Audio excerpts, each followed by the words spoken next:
Well, friends, here we go. We're going to do another project today. Obviously, that's why I'm here. Duh. Bigfoot. For some reason, Bigfoot seems to be anything Bigfoot related that I make seems to sell very quickly at craft shows. So I don't understand the why behind it. But so today we're going to make a key holder, something to hold your keys on. You can see the little things at the bottom. I just printed this off, and I'm going to go ahead and cut out each of the different layers, the trees, the Bigfoot, the mountains, and put it on a background. And then I'm just going to stain each of those layers a different stain color. And then I'll add the hooks for your keys, and we're done. It's pretty simple. I'm going to use a bandsaw to cut out these shapes, but you can also use a jigsaw if you need to. The bandsaw is going to cut out the outer shape. The scroll saw is going to cut out any of the inner shapes. And you can, like I said, if you don't have a scroll saw, your jigsaw will work just fine. So let me go ahead and get these things started. So I'm going to be doing multiples. I've got a whole bunch of these all hooked together, getting them ready. You can see here, I've got different layers of wood. I want all these different types of looks for the different pieces. So I'm going to go ahead and tape these all together. I'm going to then put some spray adhesive on the back of this and attach it to the wood, drill where I need to drill so I can cut out the pieces here, stain it, glue it, put polyurethane on it. I will not be adding this many hooks. These are much smaller. I'm only going to be able to do 3 hooks because of the size of my hooks. I just bought the wrong ones, and that's what I'm going with. So let me get set up, and we'll head over to the scroll saw.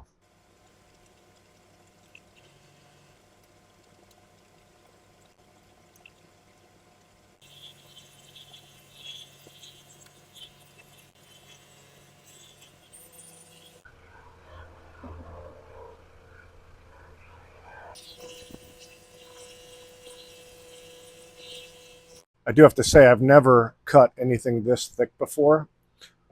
We've got 3 pieces that are 1/2 inch and then 2 in here that are 1/8. So that's something new for me. It seems to be doing okay.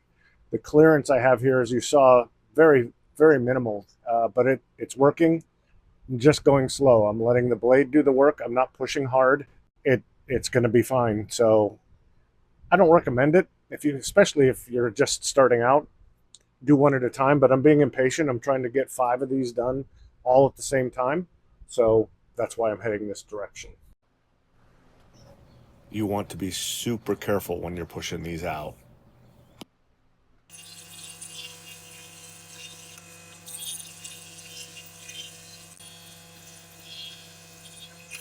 All right, so layer 1, or the base layer, it's not even layer 1, is the background.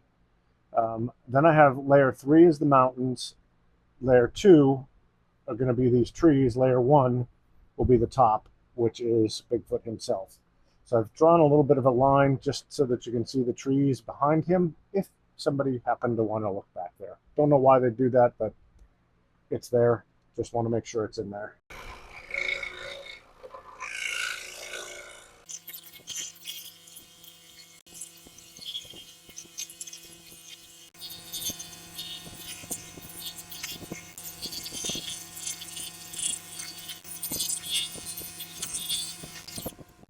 Nicely cut out. That'll work. All right, here we go. Last layer. Just have to cut out Bigfoot himself. Or do we call him Yeti? Or do we call him Sasquatch? I think he's every single one of them.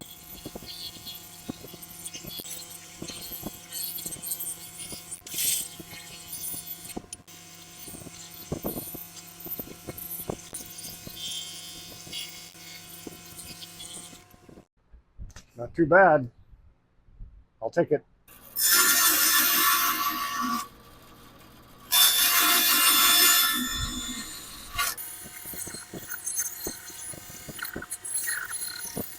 All right, so there they all are. They're all cut out, ready to go. This one in the upper corner here, this one is going to be hand painted by a local artist friend.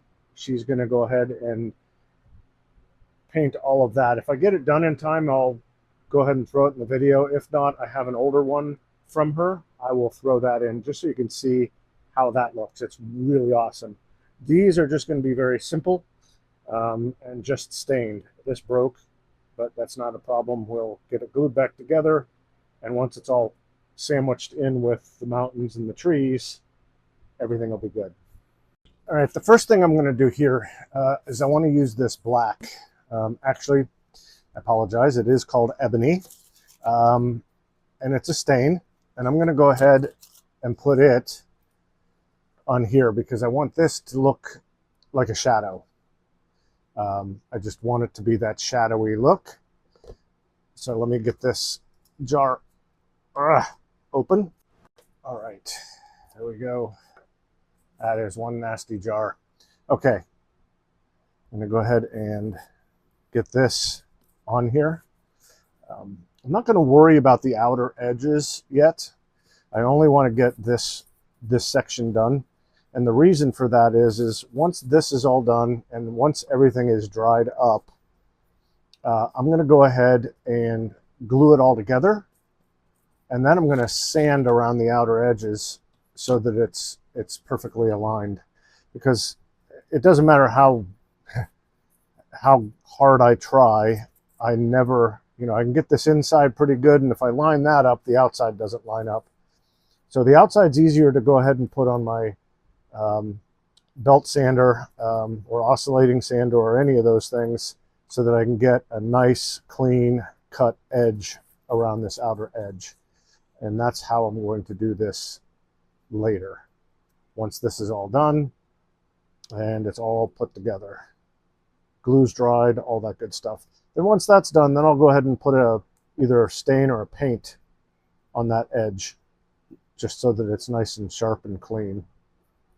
But right now, I just want to try to get all of these spots done. And there it is. We have a shadow.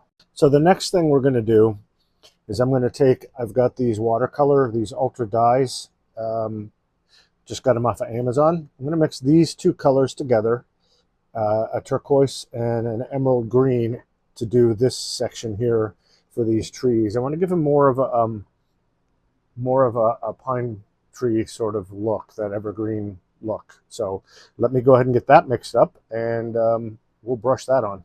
All right, well, let's see how I did here with this color. I think I'll take it. It looks pretty good. And I just want it light. I want the wood to show through.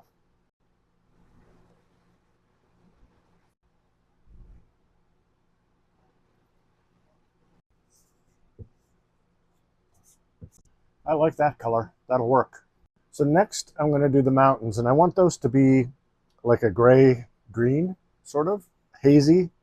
So I've just mixed up this light green and some black, and I'm going to give them, and it's not mixed very well either, to be honest, and that's fine. That way we can see a little bit of the mix of the color. You can see some green, you can see some of the black. I guess you really can't see some of the black, but we are seeing the mix there, and I think that is a very nice look.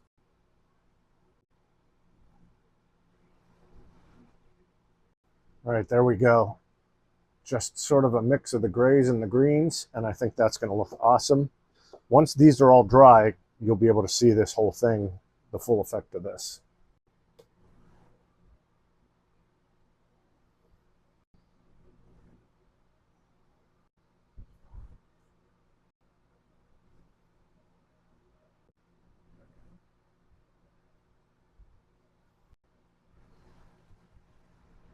All right, I'm going to go ahead and get this all glued together right now. And once that's dry, then I'll be able to come in and we'll sand these edges so that they're all smooth and even, and get the bottom leveled off. And then I'll get something painted or stained around the edge. so that that's done. And then we can go ahead and I'll put my hooks here. Now I've made several, so one of these I think I'm going to end up putting a shelf down here at the bottom, just for something a little bit different. I'll be right back. There we go. I've got two done. This one, I put the key rings or the key holders on there, so that one's finished. And this one I put a small little shelf on. That's a little piece of poplar I had just laying around, so I just screwed that in. Nice little votive candle can fit on there, so you can pay homage to the big guy. So that's it. I've got these finished. I will show you some finished shots of them hanging on the wall. I won't have this one hanging up, but this one I'll be able to hang up. Thanks for watching. I hope you like, subscribe, share, any of those things. It's all free, and it really does help me out. And if you don't, that's fine too. I hope you enjoyed it anyhow, and have a great day. Go out and carve, and have a great day.